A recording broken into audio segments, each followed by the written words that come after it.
বিসমিল্লাহ, আলহামদুলিল্লাহ, আসসালাতু আসসালামু আলা রাসূলিল্লাহ। আশা করি সবাই ভালো আছেন। ইদানিং প্রতিদিনই একটা ভিডিও করার চেষ্টা করছি, জানি না কতদিন করতে পারবো। এটা এই জন্যই করছি কারণ মনে হয় এই সময় আমি করার সময় পাচ্ছি বলে আমি করছি। তো যাই হোক, আজকে যে টপিকস নিয়ে কথা বলতে চাই সেইটা একটা মিলিয়ন ডলার টপিকস হিসাবেই আমি চিন্তা করি। সেটা হলো যে আমরা বাংলাদেশে, আমি যখন পড়াতে যাই তখন একজন ক্রিকেটারের নাম প্রায় বলি, সাকিব আল হাসান। সত্যি কথা বলতে কি, আজকে আরেকটা ক্রিকেটারের না, আরেকজন ক্রিকেটারের নামও আমি প্রায় বলি, সেটা হচ্ছে উইকেট কিপার মুশফিকুর রহিম। এবং থার্ড যে ক্রিকেটারের কথা বলি সেটা হচ্ছে আমাদের মাহমুদুল্লাহ। তো কেন এই তিনজন ক্রিকেটারের নাম বলি, এই কথাটা একটু বলা দরকার। আপনি কি মনে করেন যে বাংলাদেশে সাকিব আল হাসানের মতো ক্রিকেটার আর নাই? আপনি কি মনে করেন মাহমুদুল্লাহর মতো ক্রিকেটার আর নাই? আপনি কি মনে করেন মুশফিকুর রহিমের মতো ক্রিকেটার আর নাই? আমি মনে করি যে হ্যাঁ, আমি সাকিব আল হাসান, মুশফিকুর রহিম, মাহমুদুল্লাহ এবং মোহাম্মদ আশরাফুলের মতো ক্রিকেটার বাংলাদেশে আছে। কিন্তু পার্থক্যটা কোথায় জানেন?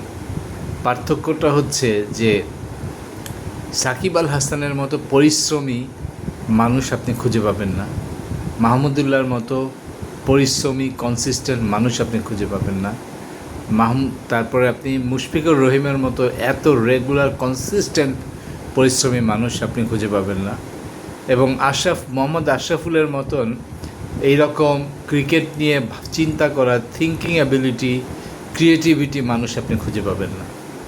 খুব কঠিন এটা খুঁজে পাওয়া। তাহলে আমি যদি জিজ্ঞাসা করি যে একটা মানুষ যে শিখতে হলে, একটা মানুষের গ্রো করতে হলে কী কী দরকার, তাহলে এই চারজন থেকেই কিন্তু আপনি কতগুলো জিনিস পেয়ে যাচ্ছেন। যে একটা মানুষ শিখতে হলে, গ্রো করতে হলে, বিশ্ব সেরা হতে গেলে তার কী কী দরকার সেটা আপনি পেয়ে যাচ্ছেন। আমি অনেক ক্রিকেটারের কথা বলতে পারতাম, আমি ইচ্ছা করে বলছি না, কারণ আমি জানি বাংলাদেশের অনেক অন্য ক্রিকেটারের মধ্যে অনেক এইসব গুণাবলী আছে। এখন আমি যেই প্রশ্নটার আজকে উত্তর আমি বলেছি যে মিলিয়ন ডলার কোশ্চেন, সেই প্রশ্নটা হচ্ছে যে মানুষ কেন শিখতে চায় না, মানুষ কেন পিছনে পড়ে থাকে। তা প্রথম একটা বিষয় আমি আজকে যেটা বলার উদ্দেশ্য সেটা হচ্ছে যে প্রথমে মানুষ তার ইগোর জায়গা থেকে শিখতে চায় না। ইগোর জায়গাটা কি? ইগোর জায়গাটা হচ্ছে আমি ওর কাছ থেকে শিখব, আমি তো ওর থেকে অনেক ভালো। আমি আমি ঠিক শয়তান যেভাবে ভাবছিল যে সে তো আগুনের তৈরি আর আদম আলাইহিস সালাম হচ্ছে মাটির তৈরি, তাকে কেন সিজদা করব আমি, ঠিক সেই রকম অনেক মানুষ আছে শেখার ব্যাপারে সিদ্ধান্ত নেয় যে আমি ওর কাছ থেকে কী শিখবো, ও আমাকে কী শেখাবে। এই যে এই ইগোটা তাকে যে কত মাইল পিছনে নিয়ে যায় সেটা সে বুঝতেও পারে না। এবং তাহলে একটা বড় বাধা, আমি কয়েকটা বাধার কথা বলবো শেখার জন্য, যে সবচেয়ে বড় বাধা হচ্ছে আপনার ইগো। এবং আমি ইগোটাকে খুব সহজেই ওই যে আমি এইভাবে বলি, অন্যভাবে ন্যারেটিভটা না দেই, ঠিক শয়তান যেরকম জিন জাতির অংশ এবং তারা যেহেতু আগুনের তৈরি, তার একসময় ফার্স্ট বয় ছিল, তখন এই ফার্স্ট বয় যখন তার নিজের সেকেন্ড অবস্থা মেনে নিতে পারেনি, তার উপরে আদম আলাইহিস সালামের শ্রেষ্ঠত্ব মেনে নিতে পারে নাই, এই যে ইগোটা তৈরি হয় যে একজন আরেকজনের উপরে শ্রেষ্ঠত্ব মেনে নিতে না পারা। অথচ আল্লাহ সুবহানাহু ওয়া তাআলা কুরআনে কিন্তু বলেছেন যে আল্লাহ সুবহানাহু ওয়া তাআলা মানুষের ভিতরেই একজনকে আরেকজনের উপর শ্রেষ্ঠত্ব দিয়েছে। তাহলে আমরা কি সেই হিসাবে শিখছি একজন একজনের কাছ থেকে? না। আমরা কি সেভাবে কাজ করছি একজন আরেকজনের শ্রেষ্ঠত্ব মেনে নিচ্ছি?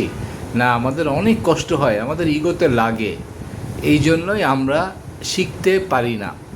এবং কেন মানুষ তাহলে ডেভেলপমেন্ট করতে পারে না, কেন মানুষের উন্নতি হয় না? ঠিক এই কারণেই আমরা একজনের উপরে আরেকজনের শ্রেষ্ঠত্বটা মেনে নিতে পারি না। তাহলে যে বাধাগুলো এখানে আসে, যে প্রথম বাধা হচ্ছে যে শেখাটা একটা কমফোর্ট জোন থেকে মানুষকে ডিসকমফোর্ট জোনে নিয়ে যায়। তো যেই কারণে আমরা শিখতে চাই না। একটা ডিগ্রি নেবেন, একটা পড়াশোনা করবেন, এটা এই কমফোর্ট আপনি কেন ছাড়বেন? আপনি কমফোর্টের মধ্যে সকালে ঘুমাবেন, আপনি সকালের কমফোর্ট ছাড়তে পারছেন না, তাহলে আপনার ডেভেলপমেন্ট কীভাবে হবে? তেমনিভাবে আমি আরেকটা কথা বলেছি যে আপনি যখনই কিছু শিখবেন, শেখার সাথে সাথেই আপনার কারেন্ট আইডেন্টিটিতে একটি পরিবর্তন আসবে। এই পরিবর্তনটাও আমরা অনেক সময় মানতে পারি না। এবং আইডেন্টিটি এমন একটা বিষয় যেটা আমরা প্রিজার্ভ করতে চেষ্টা করি, হতে পারে সেটা খুবই খারাপ আইডেন্টিটি তারপরেও। যেমন ধরেন একজন চোর, তার আইডেন্টিটিকে সে চুরি করে, তার এই আইডেন্টিটিটা তাকে বিসর্জন সে দিতে চায় না। সে ভালো হতে গেলে তার এই যে পুরান আইডেন্টিটি এটা ছেড়ে দিতে হবে। একজন ঘুষখোর, তারও কিন্তু একটা আইডেন্টিটি ক্রিয়েট হয়। একজন সুদখোর, তারও কিন্তু একটা আইডেন্টিটি ক্রিয়েট হয়। এবং যেই আইডেন্টিটির প্রেমে তারা পড়ে যায়, ঠিক সেই কারণে তার পরিবর্তন সম্ভব হয় না। এরকম অনেক মানুষ আছে গম্ভীর আইডেন্টিটি নিয়ে চলে, তার আইডেন্টিটি হচ্ছে তাকে মানুষ ভয় পায়, এই আইডেন্টিটি থেকে সে বের হয়ে আসতে চায় না, এবং যে কারণে তার শেখাও হয় না, তার পরিবর্তনও হয় না। ঠিক এরপরে যেটা হয় যে প্রত্যেকটা মানুষের কিছু এক্সিস্টিং বিলিফ আছে। সে চিন্তা করে যে আমি যদি নতুন কিছু শিখি, নতুন কিছু জানি, তা আমার এই বিলিফগুলো নষ্ট হয়ে যেতে পারে। অনেক মানুষ আছে যারা নিজেদের শ্রেষ্ঠত্বও মানতে পারে না। কীরকম? আল্লাহ সুবহানাহু ওয়া তাআলা মানুষকে শ্রেষ্ঠ হিসেবে সৃষ্টি করেছে, কিন্তু তারা দেখা যায় যে তারা অনেক এই শ্রেষ্ঠত্বও মানতে পারে না। কীরকম?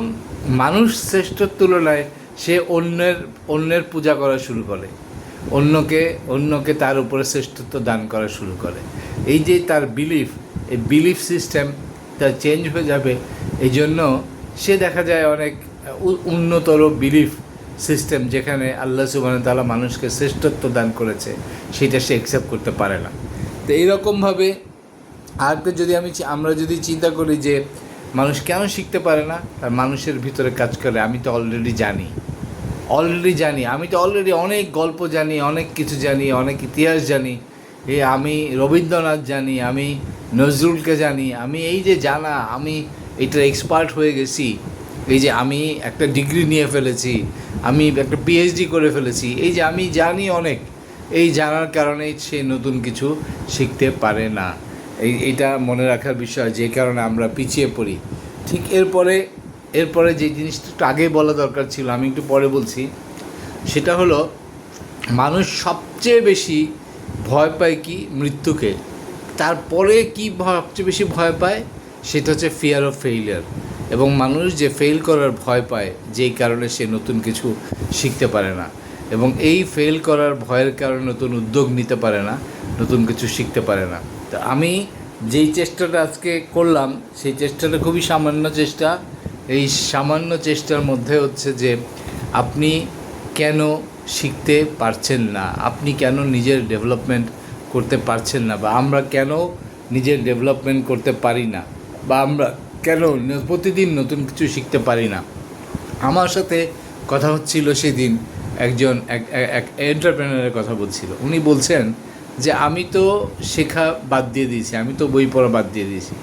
তা আমি বললাম, আপনি তো এলন মাস্কের থেকেও অনেক বড়, আপনি তো বিল গেটসের থেকেও অনেক বড় হয়ে গেছেন, যেই কারণে ওনারা প্রতিদিন পড়ে লেখে, আপনি নিজেদেরকে তাদের থেকেও বড় মনে করছেন বলেই আপনি এইসব লেখা বাদ দিয়ে দিয়েছেন, এইসব পড়া বাদ দিয়ে দিয়েছেন, এবং আপনি মনে করেন আর কত পড়বো, আমি তো সব জানি। এই যে আপনার ধারণাটা, এটা একটা ভ্রান্ত ধারণা। এবং ধারণাটা কীভাবে আসছে বলি, আপনার আশেপাশের যে এই ছোট ছোট মানুষরা, আশেপাশের যে বনসাই, এদেরকে আমি বনসাই বলবো, এই বনসাইরা আপনাকেও বনসাই বানানোর প্রচেষ্টায় নেমেছে। এবং আপনি একদিন, আজকে না হোক আরেকদিন হোক, আপনি দেখবেন আপনি বনসাই হয়ে গেছেন, এবং আপনার গ্রোথ ইজ ভেরি লিমিটেড। হ্যাঁ, আপনাকে ড্রেসিং টেবিলের, আপনাকে ড্রয়িং রুমে সাজায় রাখবে, আপনাকে নিয়ে পূজা করবে, আপনাকে নিয়ে অনেক কথা বলবে, আপনাকে মাথায় তুলে রাখবে, সবই করবে, কিন্তু আপনি দিনের শেষে কী হবেন? আপনি হয়ে থাকবেন বনসাই। তো এই জন্য আমি বলছি যে আমাদেরকে শিখতেই হবে, মৃত্যুর আগ পর্যন্ত আমাদের শেখার শেষ নাই। এবং এই শিখতে হলে সর্বপ্রথম যেই জিনিসটাকে বিসর্জন দিতে হবে সেটা হচ্ছে আপনার ইগো। আপনার ইগোকে বিসর্জন দিতে হবে এবং কন্টিনিউয়াস লার্নিং এ থাকতে হবে। তো আনটিল নেক্সট টাইম, সবাই ভালো থাকবেন। সুবহানাল্লাহি ওয়া বিহামদিহি, আশহাদু আল্লা ইলাহা ইল্লা আনতা আস্তাগফিরুকা ওয়া আতুবু ইলাইকা।